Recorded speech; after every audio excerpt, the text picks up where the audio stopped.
Felix, I brought dinner. With the irresistible range of Felix food, it's great to be a cat.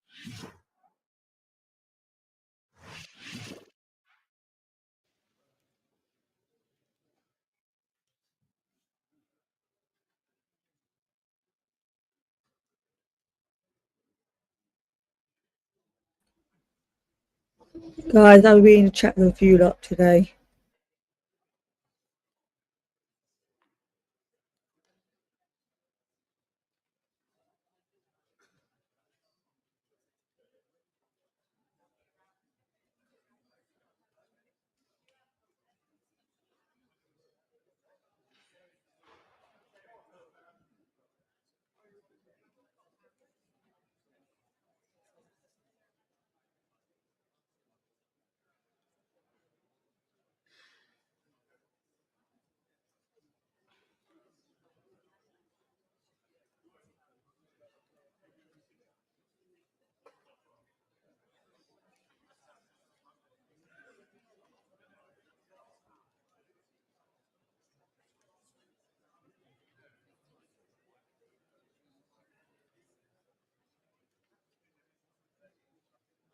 Resumed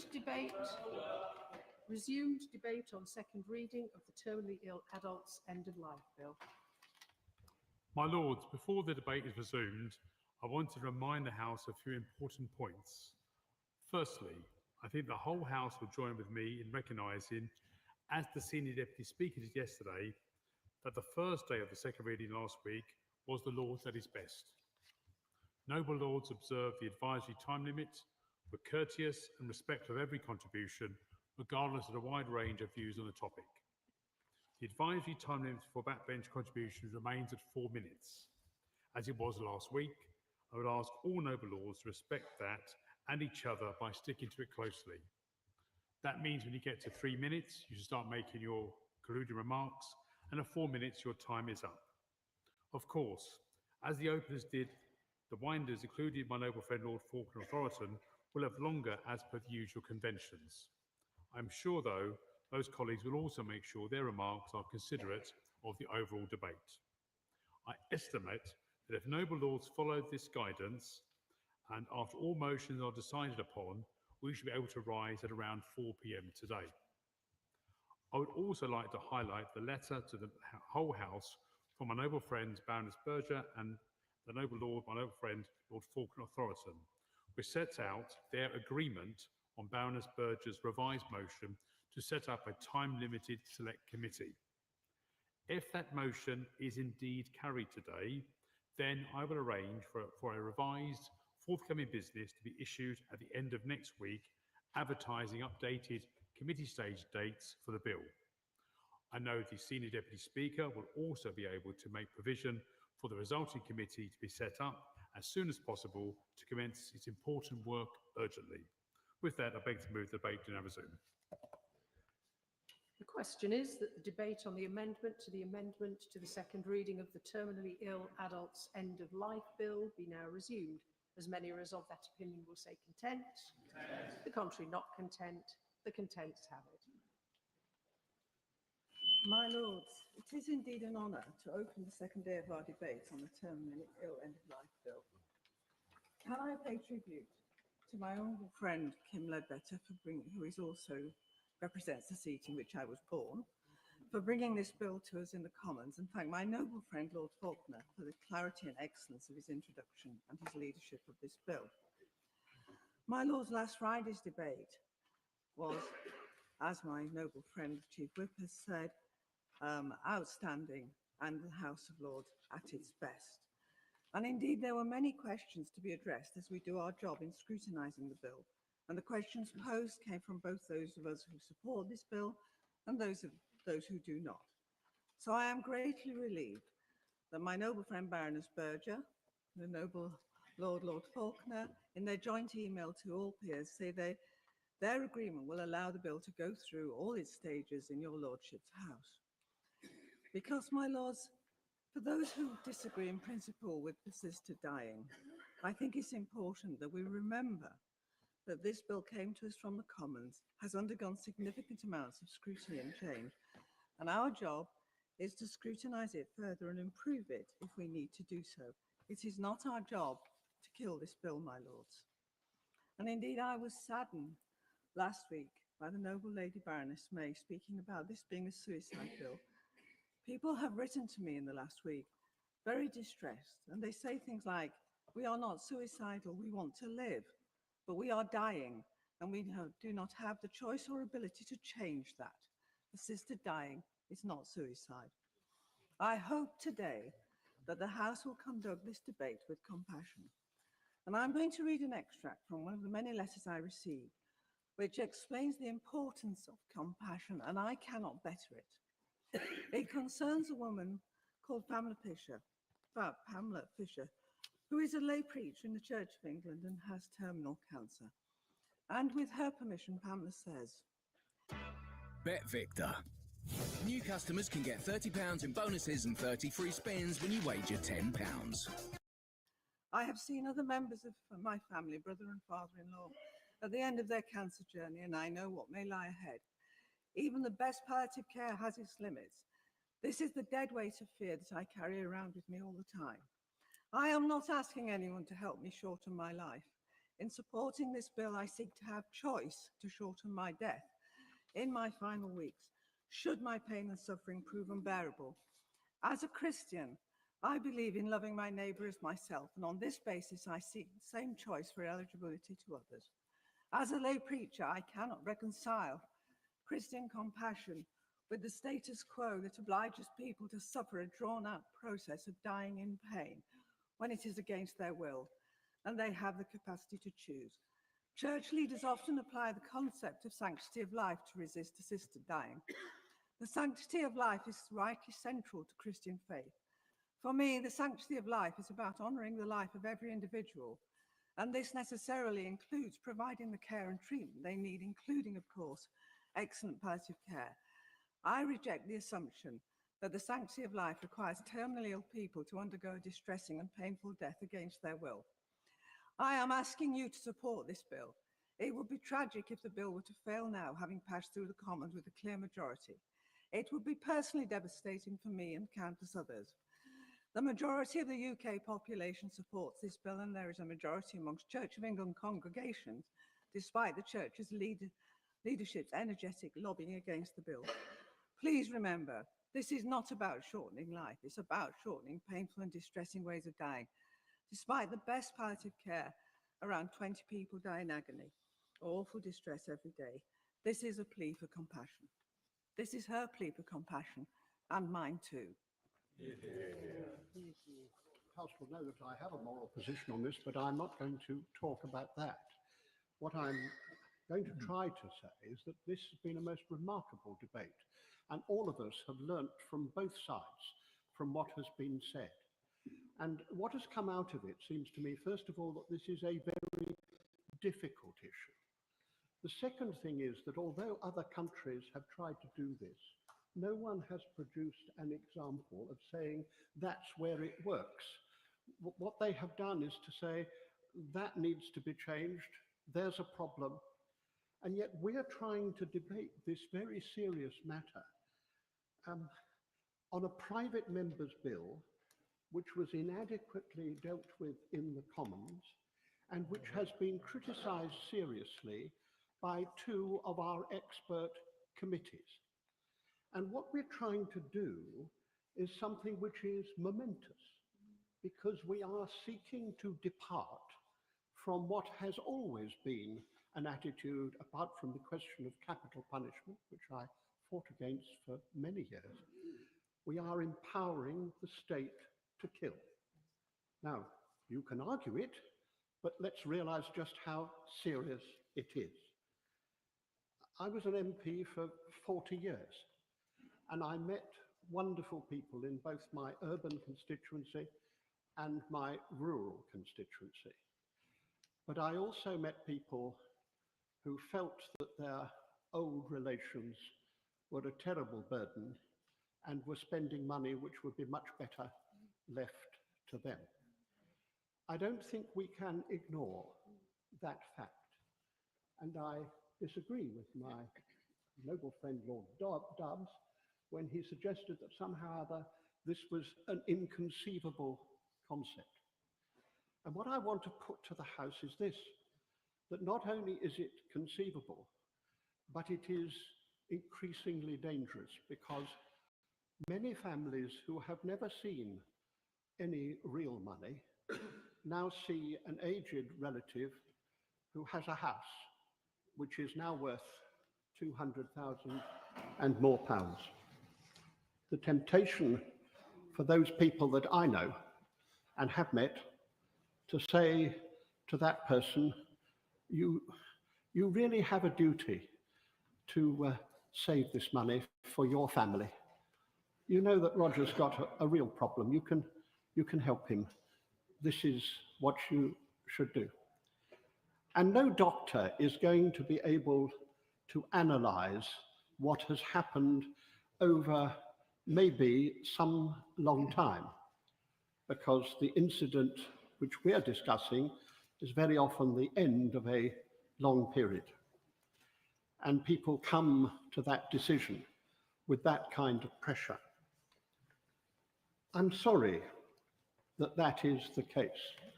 And it's the case in a society which has far too many people who have been suggested that they're not worth anything.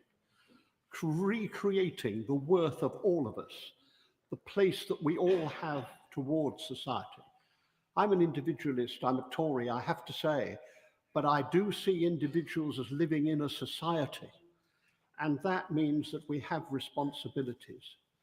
And it may be, and I say this with due humility, it may be that the contribution to society that someone in great pain may have is to protect vulnerable people by bearing that in order that they will not be destroyed.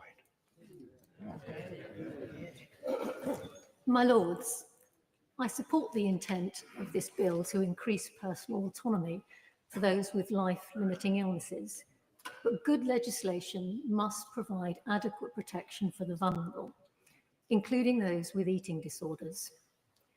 The malnutrition that accompanies anorexia means, as the noble Lady Debonair said, that if treatment is delayed or refused, then the physical condition of someone with a mental illness can deteriorate to a life-threatening degree. And starvation of the brain causes distorted thinking and severely impairs how a person weighs up information. I remember vividly when our daughter was in the grips of severe anorexia. She could debate proportional representation with me, but she was adamant she would rather die than put on weight. And yet in countries where assisted dying is legal, lethal drugs are being given to people with this condition, which has a well-established link to depression and suicidality, despite the fact that with the right treatment and support, recovery is possible, even after many years of having the disease. According to a systematic review of the available evidence of assisted dying, published in Frontiers in Psychiatry, eating disorders are being classed as terminal, and at least 60 people with them have been helped to die. And to be clear, that is in countries where, like this legislation proposes, assisted dying is only legal for those with a terminal illness. Now, in the Commons, in the debates, Kim Leadbitter MP said that she did not want people with anorexia to be included within the scope of the bill. I agree with you, but as it stands, they are. The Royal College of Psychiatrists has called for the bill to be amended so that it explicitly states that the physical effects of a mental illness, such as an eating disorder, would not make a person eligible. I urge noble lords to heed that call. Vulnerable lives must be protected if we are to take this momentous step. My Lords, it's a great honour to follow the noble Baroness Parmenter. We are at a crossroads, my Lords, and must decide what kind of a nation we want to be. We've long believed that human life is sacred, worthy of dignity and respect. This has been enshrined within the biblical foundation of our laws. Some would say that this belief in the sanctity of human life is outmoded, only compelling if you hold old-fashioned religious views. As a Christian, I strongly adhere to those beliefs. So what happens if we reject this fundamental principle which has served this nation so well for so long? Isn't it time to bin this old-fashioned view of life? To do so, in my view, would undermine the very foundation of our societal values. Matthew Parrish in the Times recently argued that the elderly and infirm are a drain on resources, and it would be a good thing if they felt the unspoken pressure that their time is up. This kind of attitude will lead to an economic evaluation of human life, carried out against the backdrop of the crushing weight of the pressure on the NHS and the nation's finances. There's absolutely no question that this bill, if passed, will devalue the importance of human life, and economics will become part of the decision-making process. The NHS will save money and families will protect their inheritance, as the noble Lord Devon has said. It has been estimated that the Canadian government and its provinces are now saving at least $150 million a year as a result of assisted suicide. As we know, the scope for eligibility there continues to be expanded, and the same will happen here. I'm not at all reassured by the bill's sponsors about restricted eligibility. The slippery slope will become a reality for sure. My Lords, we must not dismiss the deep concerns that many in the medical profession have expressed about this bill. So many individuals and organisations have flagged that they are either opposed to the bill or extremely worried about aspects of the bill, including most of the Royal Societies, as has been mentioned a number of times in this debate. This is deeply concerning. My Lords, it became apparent last Friday that some supporters of the bill believe amendments in the Commons might prove the bill to be unwieldy, if not unworkable, to quote Baroness Murphy, and that there is too much bureaucracy and oversight already in the bill. Others, and I agree with them, consider that the bill needs lots of additional safeguards, including protecting those with mental illness, eating disorders, disabilities, communication difficulties, and so on. My Lords, not only is the bill currently not fit for purpose, but it will become completely unworkable.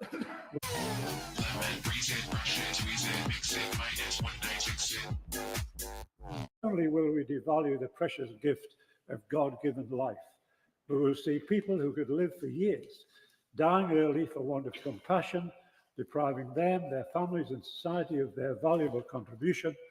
My Lords, this is not an exact science. Freedom of Information data from DWP shows that 1 in 5 people who qualify for end-of-life benefits are still alive 3 years later. My Lords, the noble Lord Forsyth referred to his father in his contribution. He did so last time we debated this topic, as I recall. I referred then to our daughter, who died aged 42 in 2013. I would get very emotional if I explored that further. I mention this because we all have personal stories and family experiences that have shaped our views for or against the bill, but we have to stick with principles. If we support it, we risk diluting our sympathy and concern for the elderly and the frail, the disabled and the depressed, seeing them as a drain on resources when they opt to live at society's expense rather than conform to the new norm and opt to die. My Lords, this bill is dangerous and a retrograde step. Lords, it is a privilege to follow Lord Currie, and I wish to begin by acknowledging reverence for all contributors to this debate, which touches on our deepest emotions, lacrimae rerum, the things of which tears are made. The noble Lord Carlisle of Berriew reminded us that since the end of capital punishment, causing the death of another citizen is not allowed in our law other than in war. And the noble Lord Herbert of South Downs was not alone in describing the introduction of a provision in law to cause death as a crossing the Rubicon moment.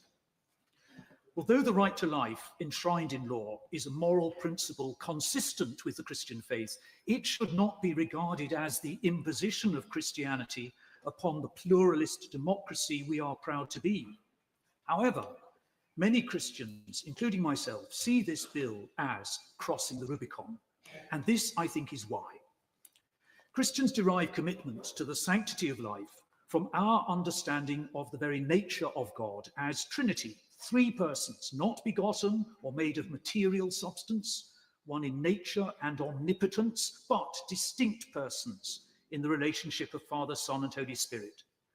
Distinctness and relationality in God also become characteristic of how and what, in love, God makes us to be as human beings, endowing us with free will and the capacity to use or misuse God's gift of life in all its dimensions.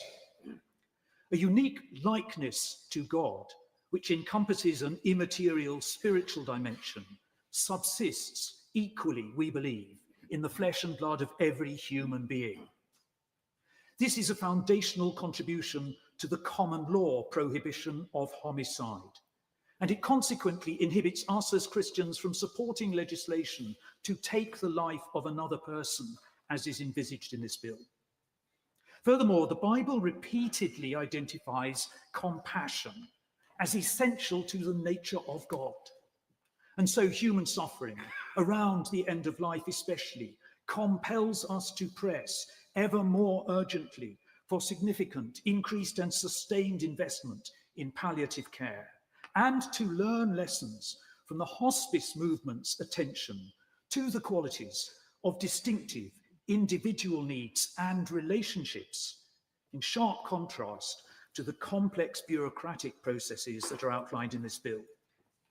Our scrutiny of this bill must also assess its disproportionate effect on many people, which Lord Deben has already referred to, who already doubt whether they are valued and understood.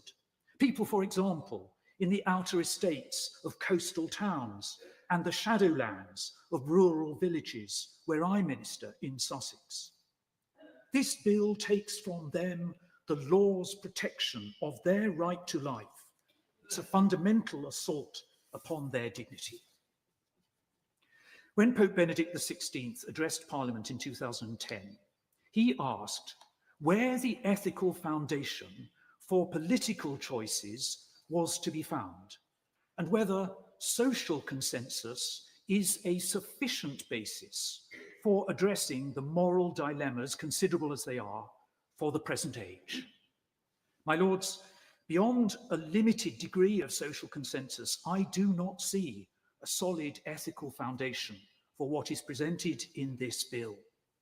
Human dignity demands of us better treatment. My lords, I've spoken in favour of assisted dying in previous debates in this House, and that is still my position. Therefore, I'm grateful to Kim Ledbetter MP for her work in steering this bill through the Commons. We must not forget that the elected House has supported it. Our task is to scrutinise, not to reject it. Like my noble friend Baroness Thornton, I was concerned that proposals last week for a select committee might undermine the agreed timetable for such scrutiny in committee. After so many years considering assisted dying, whether in a select committee or private members' bills, it is now important that we complete the process. Therefore, I'm grateful that my noble friend Baroness Berger has agreed to a committee limited in scope and time and allowing the bill to go through all stages before the session ends. With a view to improving the bill, I welcome the opportunity to look into procedures and safeguards, calling evidence from experts. I am impressed by many of the contributions made so far, including some speeches from those not in support of the bill. I do, however, regret the language used sometimes, such as references to the killing bill or the assisted suicide bill. Because of my personal experience, I am affronted by this. When my former husband, in hospice care, was dying of stomach cancer at the age of 44, in agonizing pain, with terrible nausea too, he desperately wanted it to come to an end, as he put it, and asked for my help. I tried to persuade his carers to speed up his death, but failed. Is this killing? Was his wish to die suicide? Surely not. He loved life and had not wanted to die, but he was dying, and when life became truly unbearable, he longed for death. Because of the law, I could not help him end his torture.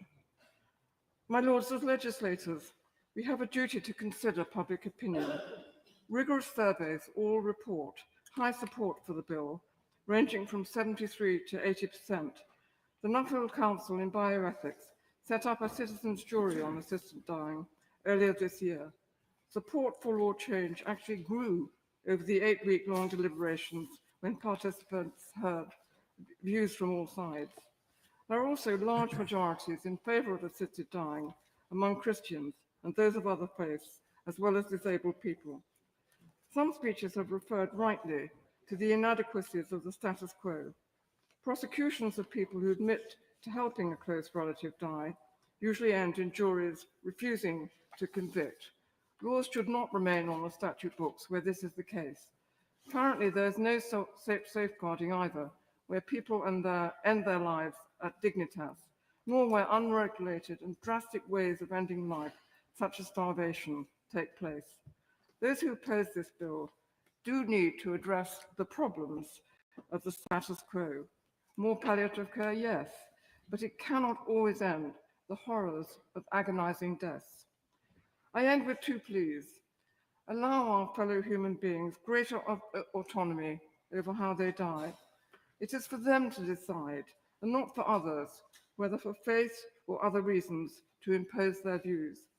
Second, be truly compassionate in sparing terrible suffering as death approaches, allowing those who choose to die sooner to do so. So I have 2 points that I wish to make. The first is that I do not support this bill in its stated aims.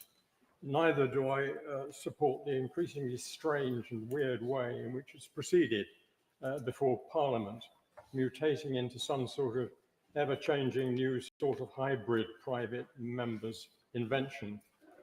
HMG has been giving some covert and now more overt help to these beleaguered measures, rather than taking its own responsibilities, which they should have done from the start.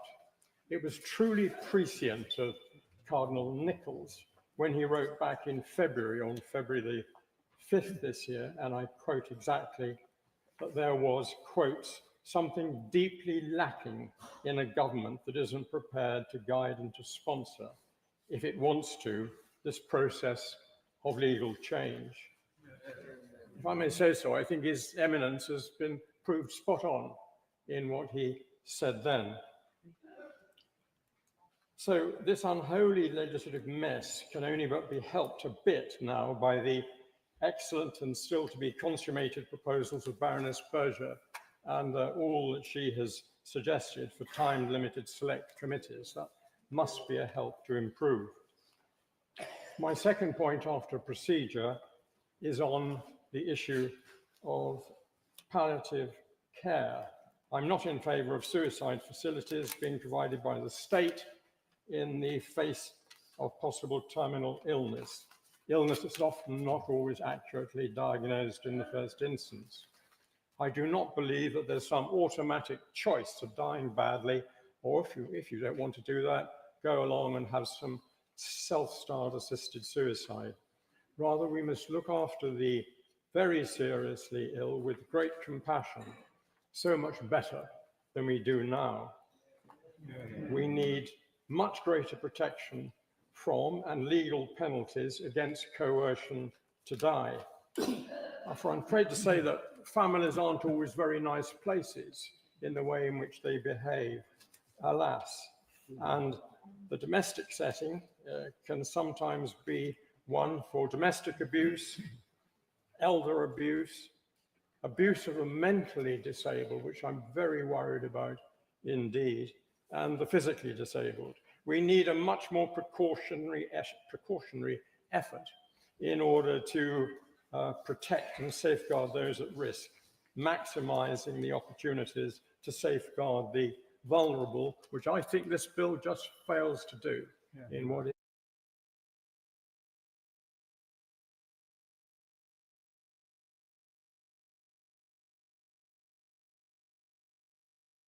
who's prayed here in our chapel, as St. Mary Undercroft once so wisely said, real freedom is to value all people exactly the same and value them all, not to be thought of as trouble or a nuisance. So we need more palliative care, which is woefully underfunded in this country and has long been so, and it's a shame on us all. Its provision remains a patchy postcode lottery with current estimates of around 100,000 people a year who should be getting it, not getting it. And from my own entirely personal point of view, worst of all, if from now on death becomes the default solution to perceived suffering, to become the new normal, I believe this will have implications which will be more than just significant for the way in which we live now. I support this bill. I'm grateful to Kim Ledbetter for her extraordinary work and to advocates like my courageous friend Esther Ranson. Also, I'm grateful to my noble friend Baroness Berger for showing us a way forward in terms of a committee and for setting out a clear timetable. Whilst I warmly welcome the compassionate and moderate tone of last week's debate, from which we learnt a lot, like my noble friend Baroness Thornton, I was dismayed at the conflation made by some of suicide and assisted dying. This isn't just about careless language. It is actively damaging to people who are already suffering. Let's be clear. People who choose assisted dying are not suicidal. They're dying and they want to regain some choice, control and dignity where it has otherwise been stripped away. We should heed the views of terminally ill people, some of whom had a letter published in the Independent this week, and I quote, "We're not suicidal. We want to live and to make the most of the time we have left with the people we love. But we're dying and we have no choice or ability to change that. We're not seeking to make a choice between living and dying, but between two kinds of death. To equate choice and control over the timing and manner of inevitable and imminent death with suicide is deeply insensitive to those of us facing this position. My lords, Australia's leading suicide prevention organisations have warned confusing these terms can delay access to suicide prevention services for people in distress and complicate or delay care for people with terminal illness who are seeking an additional choice at the end of life. When in 2021 I asked the government to provide data on the number of people who take their own lives every year, I did so because this debate needs to be guided by evidence and the lived experience of dying people and their families. The best available evidence estimates that around 300 terminally ill people end their own lives at home every year in England. These deaths are recorded as suicides, but it's clear from talking to and listening to bereaved family members that these are not people who wish to end their own lives, but people who are taking drastic and often violent steps to control an inevitable and imminent death. There's absolutely no evidence that assisted dying undermines or runs counter to effective suicide prevention strategies, nor is there evidence to suggest that legalised assisted dying leads to a shift in attitude towards suicide. Figures from Victoria in Australia show a slight decrease in suicide rates since it introduced assisted dying. In 2021, in the second reading of Baroness Meach's assisted dying bill, I said that the current blanket ban on assisted dying does not eradicate demand for choice at the end of life. It simply forces people to take matters into their own hands in loneliness and in fear. Those words remain true today. We continue to hear of dying people taking their own lives, and we continue to hear about the devastating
scrutiny of this bill. My main concern is that it's a badly flawed bill, needs radical improvement, and as many have already said, it is probably one of the most important bills that this House will ever have to consider. But this bill is not the right way to go into law. We start with 42 delegated powers. This will be dealt with by the Secretary of State, but obviously more likely by the civil servants in the Department of Health. We are not asked to consider nearly all the crucial details of this enormously important bill. You've already heard of the very real concerns of the Delegated Powers and Regulatory Reform Select Committee and the Constitution Committee.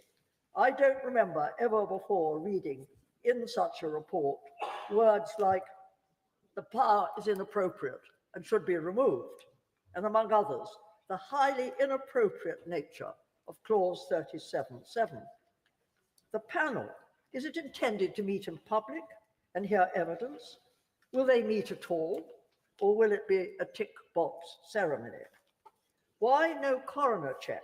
Surely that is an obvious safeguard. Assisted dying will be paid for by the NHS. As so many have pointed out already, only 30% of the Devoted to the dough. Devoted to the dough. I declare an interest as a former vice president of the Exeter and Devon Hospice Care, a wonderful institution helping a dying friend of mine to stay at home. The process will require the preliminary assessment of the coordinating doctor, the independent doctor, the panel psychiatrist, and the doctor at the death. Is the NHS ready to cope with this?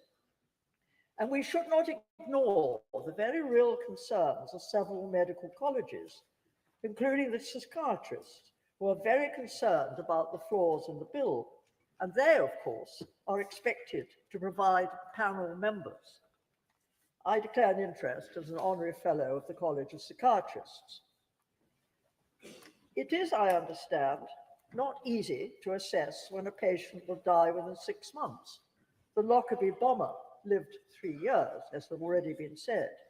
6 months may also be very unfair to those of motor neurone disease or other similar diseases who may not have the physical ability to take the final step they need to take. Is this bill intended to be the start? Is it to be amended shortly to increase the ability to help assisted dying to 1 year, 2 years, 3 years? Clearly, as others have said, this is a slippery slope. The possibility of coercion, or even more likely, the feeling of being a burden on others, especially a financial burden, is, as so many others have said, obvious. This is, as I've already said, a serious forward bill. It's a private member's bill, and it is time the government took it over and put it properly into order. My Lords, I could not possibly attempt to compete with the forensic skill of the noble and learned Baroness Butler-Sloss, which is so impressive. I simply want to add to this excellent debate one striking comparison, which I hope may illuminate it. Near my home in Sussex stands the beautiful cliff of Beachy Head. It's the most popular National Trust property with 2.5 million visitors every year.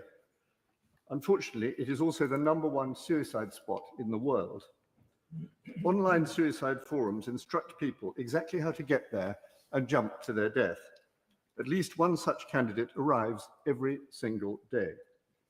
Also every day, however, a remarkable charity called the Beachy Head Chaplaincy Team is there, based 5 minutes walk from the fatal cliff edge. The team's purpose is the opposite of assisted suicide. They try to persuade those who have come to die to live. And my lords, they are astonishingly successful. I have the latest figure from Jerry Howitt, the team's CEO. So far this year, they have engaged with 271 people who have come to kill themselves. Of those, only 4 have jumped. The chaplaincy team also worked tirelessly with Sussex Police, the council, clinical mental health professionals, the local pub, the local taxi service, and the National Trust at all practical measures of dissuasion.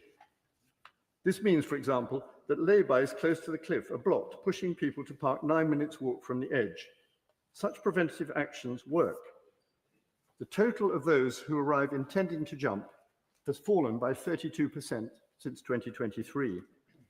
And as these potential suicides make that 9-minute walk, the chaplains who are well trained in spotting symptoms and often carrying intelligence about individual arrivals try to engage them in conversation. Their carefully honed technique starts by showing empathy and moves through establishing rapport to suggesting behavioral change and walking them down to the team's building for a cup of tea. Studies show that suicidal ideation, the overwhelming presence of thoughts of death and suicide, is never continuous for more than 4 hours, often for much less. Offered the right mixture of professionalism and human kindness, people do change their minds. Of those 271 with whom the chaplaincy intervened this year, only 57 even reached the cliff. And as I say, only 4 actually jumped. I'm sure your Lordship's House will admire this moving example of cooperation between private charity and public services, and this triumph for life itself. Indeed, the police intervene against suicide attempts under Article 2 of the European Charter of Human Rights, the right to life. Some may object that the sort of suicide being assisted by this bill before us is very different from that being prevented on Beachy Head, and in some ways that is true. But I would end by asking your Lordships to consider the following thought. This bill does not support the freedom to kill yourself, that we already possess. It confers a right to kill yourself with the active assistance of the state and doctors and at public expense. It also reverses the operation of that power of human persuasion which worked such wonders on Beachy Head. Under this legislation, the professionals will, by definition, be people wishing to fulfill a person's wish to die. No one will be present to advocate the choice of life. My Lords, I do not believe that our country, and particularly our National Health Service, can successfully contain such a contradiction in public policy and morality. If this bill is enacted, the same hospital whose professionals help rescue potential suicides will contain other professionals who give gravely sick people the substances to kill themselves. On Beachy Head, the chaplains say, please don't jump. And in regard to this bill, my Lords, I say the same to you. 1,500 people will die in the UK today. Of those, nearly 500 will be from cancer.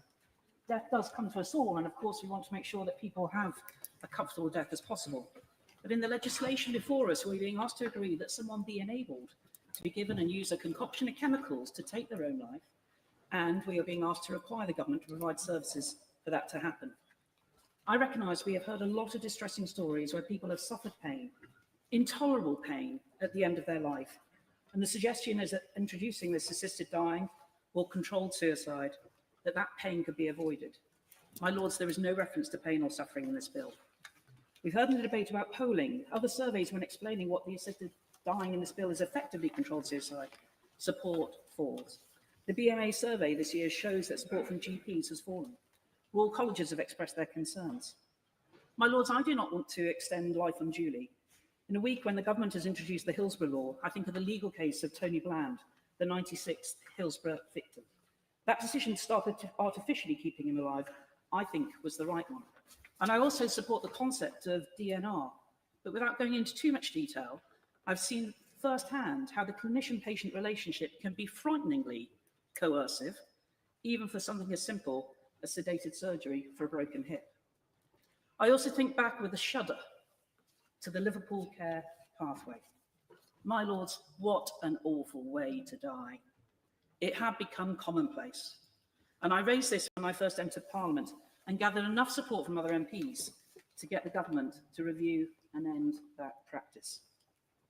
My Lords, I do have serious doubts about how, or indeed whether, we can get this legislation right to cover, in particular, indirect coercion.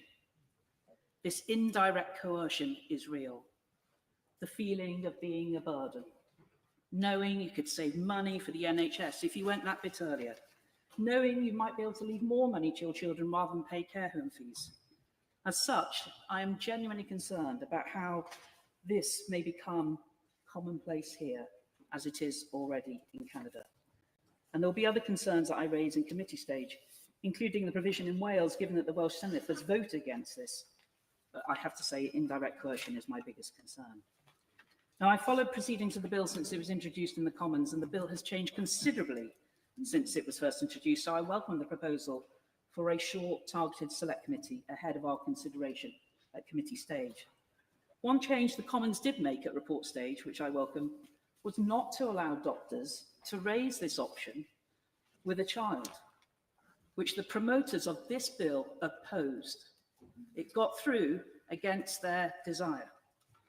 Now, addressing my noble friend Lord Forsyth's amendment, which I'm pleased he has already indicated he will withdraw later, I don't need to dwell on the differences in processes between the Commons and Lords in its consideration, but I do not agree that this private member's bill should get particularly